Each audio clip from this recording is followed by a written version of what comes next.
Well, hey, welcome back to session 2. In this session, we're going to be talking about how our words can really be such powerful vessels of encouragement. That might seem obvious, because the way when we think of encouraging one another, we do think about words, but it's funny how sometimes we don't really talk about how we talk. So we're going to talk about how we talk to each other in encouraging one another, and that's really that our words can be beautiful gifts. In Ephesians 4:29, it says this: "Let no unwholesome word come out of your mouth, but if there is any good word for edification, according to the need of the moment, say that, so that it will give grace to those who hear." It's good. Edification simply means to build up. And words, we know this, words they have power. Mm-hmm. And in a marriage relationship, it's just like amplified. Words can either tear down or they can build up. Yeah.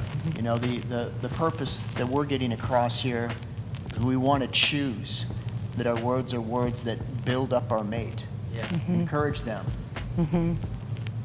So, sometimes I ask myself why we don't do this more often, or why I don't do it more often. He's like a pro at this.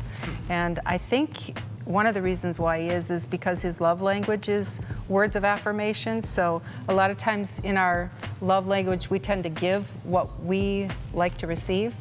And so anyway, he has been so faithful in speaking good words to me. Like, one example I can think of in our marriage is, like, right away, day one, he started telling me every day that I'm beautiful. And here it is 37 years later, and he's still telling me that every day.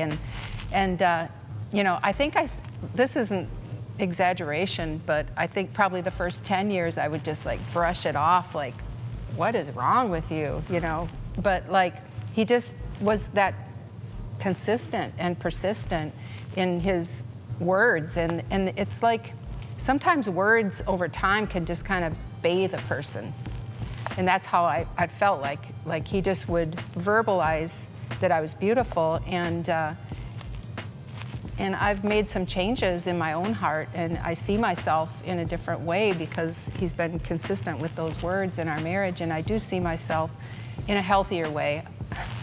Still challenged, maybe, to think of myself as beautiful, but anyway, I know that he thinks that, and that's cool.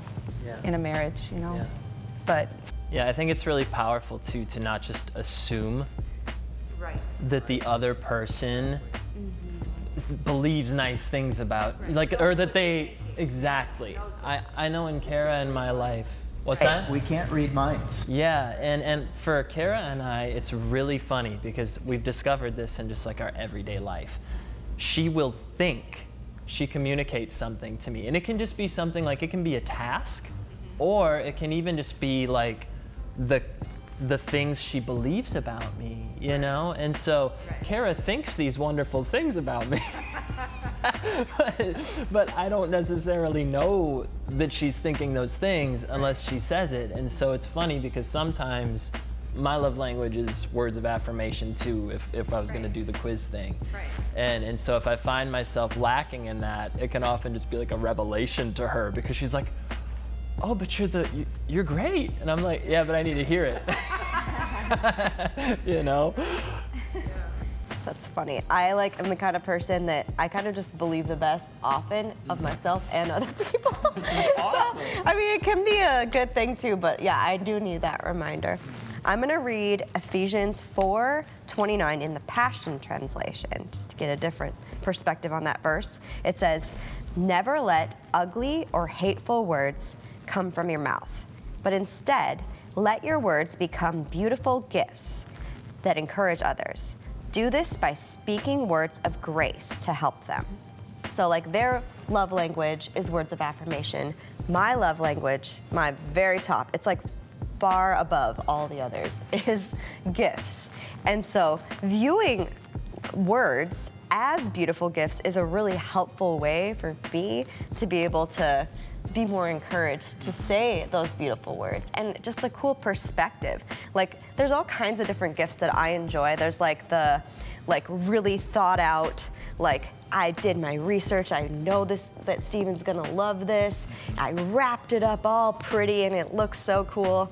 There's that kind of gift. There's like the spontaneous, oh, I think he'd like this, give that to him. And then there's like the kind of gift like that he always would like, I don't know, just like a simple thing, like a drink that I know he likes, or Reese's Pieces or whatever, just something really simple that like you can give all the time and he would still love it. Like, I don't know, it's just a cool way, perspective on that for me, helps me. Yeah, that's good. Yeah. Yeah, so I mean, that's really good too, because it's just considering how to encourage one another is what we're talking about. And so that's our invitation to you guys for this next invitation here, is we want you to take some time to write down 5 beautiful word gifts to your spouse. And so that can be ways that they are a blessing in your life. That can be things that you love or respect about them. And again, it's okay if this takes time. Right. Because preparing a gift does.